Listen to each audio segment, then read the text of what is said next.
और इस बीच उत्तर प्रदेश के मुख्यमंत्री योगी आदित्यनाथ कोरोना के मसले पर ग्राम प्रधानों से बातचीत कर रहे हैं। आपको सुनवाते हैं। एक और अपील है कि हम अपने ग्राम पंचायत के अंदर, यद्यपि हर ग्राम पंचायत में ग्राम सचिवालय यानी पंचायत भवन बनाए जा रहे हैं, उसको ग्राम सचिवालय के रूप में विकसित करिए।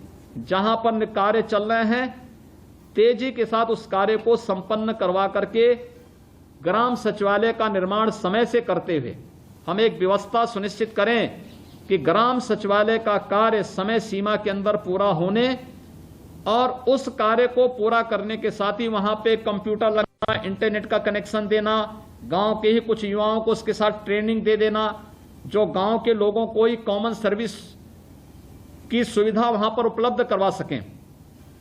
बैंकिंग कॉरेस्पॉन्डेंट्स की ग्राम पंचायतों में भर्ती हुई होंगी या हो रही होंगी, उनको वहां पे बैठने की व्यवस्था करना।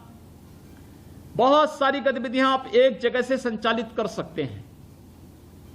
गांव में पब्लिक एड्रेस सिस्टम के माध्यम से कोरोना के बारे में, मस्तिष्क ज्वर के बारे में, दिमागी बुखार के बारे में, मलेरिया के बारे में, अन्य कार्यों के बारे में भी 3-4 बार जानकारी दे सकते हैं। सुबह शाम अच्छे भजन, राष्ट्रभक्ति के गीत लोगों के सामने बजा सकते हैं, लेकिन उसमें सबकी सहमति हो तभी करना चाहिए। इन चीजों को अगर आप व्यापक प्रचार प्रसार करेंगे तो गांव में आप देखना कि गांव आपका शहर से अच्छा हो जाएगा। कोरोना के कारण लोगों के रोजगार पर कुछ असर पड़ा है और इसीलिए केंद्र और प्रदेश सरकार ने कुछ तय किया। जैसे केंद्र सरकार ने गरीब कल्याण पैकेज के अंतर्गत मई और जून का निःशुल्क खाद्यान्न हर नागरिक को देने की व्यवस्था की। मई का खाद्यान्न वितरित लगभग हो चुका है, एक आध दिन में सभी को मिल जाएगा। जून महीने में भी 15 जून के बाद फिर से प्रधानमंत्री गरीब कल्याण पैकेज का खाद्यान्न मिलेगा।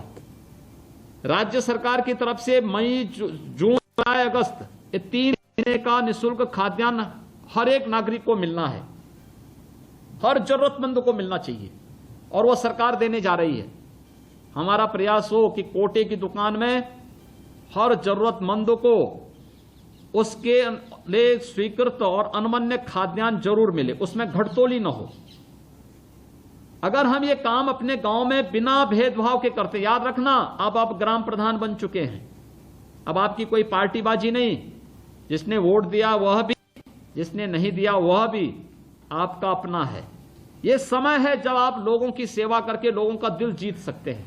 ठीक है, जो लोग आपका समर्थन किए होंगे उन लोगों के साथ आपकी सहानुभूति होगी, लेकिन कार्य पात्रता का जब मामला आएगा तो हम किसी के साथ कोई भेदभाव नहीं करेंगे।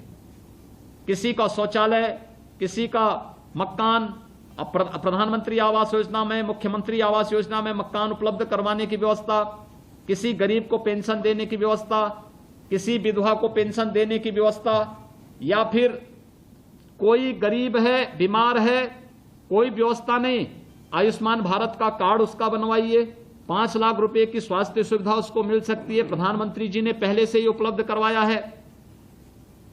अगर कोई गरीब है, उसके पास कोई सुविधा नहीं है, कार्ड भी नहीं बना है, बीमार है, कोई आय का स्रोत नहीं, हम ग्राम प्रधान निधि से उसको 2000 रुपए तक की सहायता कर सकते हैं।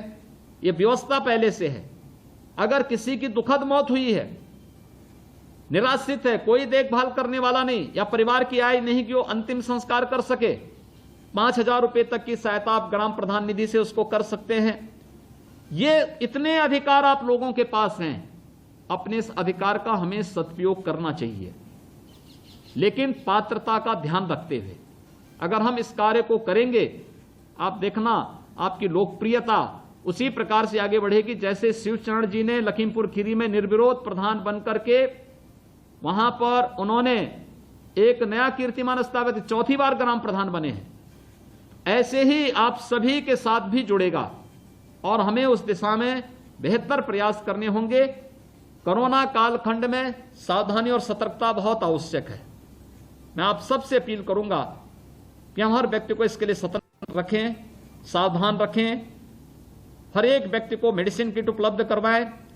गांव में आपको मैं और अपील करूंगा कि लोगों को बोलें कि वे टेस्ट करने से न भागें। दूसरा, कॉमन सर्विस सेंटर जो गांव का है उसको आप तैयार करवा लीजिए। सरकार उसमें सहयोग कर रही है। कॉमन सर्विस सेंटर में मेरी आप सबसे अपील है कि रजिस्ट्रेशन की व्यवस्था कराएं वैक्सीन लगाने के लिए, क्योंकि अब हम लोग गांव के ही पंचायत भवन में भी वैक्सीन के सेंटर लेके जा रहे हैं। वहीं रजिस्ट्रेशन करवाएंगे, फिर वहीं हमारी टीम जाएगी, वहीं वैक्सीन देगी गांव के लोग। तो गांव के व्यक्ति टेस्ट करने से भी ना भागें, वैक्सीन लेने से भी नहीं भागेंगे। तो देखना, कोरोना से सुरक्षा का ये कवच प्रधानमंत्री जी ने दिया है। 2 वैक्सीन अब तक लग रही हैं। आने वाले समय में तमाम अन्य नई वैक्सीन भी आने वाली है। ये हर एक व्यक्ति को सुरक्षा देगा। कोरोना फिर कुछ नहीं बिगाड़ पाएगा, बशर्ते हम स्वयं उसके प्रति सतर्क हो जाएं। तो आप सबकी बड़ी भूमिका है और त्रिस्तरीय पंचायत में सबसे महत्वपूर्ण और मजबूत कड़ी के रूप में ग्राम प्रधानों की भूमिका को कोई नजरअंदाज नहीं कर सकता है। आप सभी चुने गए, आप सबको मैं बधाई देता हूं। आदरणीय राज्यपाल महोदय का हृदय से अभिनंदन करता हूं। उनका मार्गदर्शन आप सबको आज प्राप्त हो रहा है, ये आपके लिए सौभाग्य की बात है। आदरणीय राज्यपाल महोदय के मार्गदर्शन और उनके आशीर्वाद से आप सभी अच्छा कार्य करें, इस विश्वास के साथ आप सबके सफल और मंगलमय भविष्य की मैं कामना करता हूं। धन्यवाद।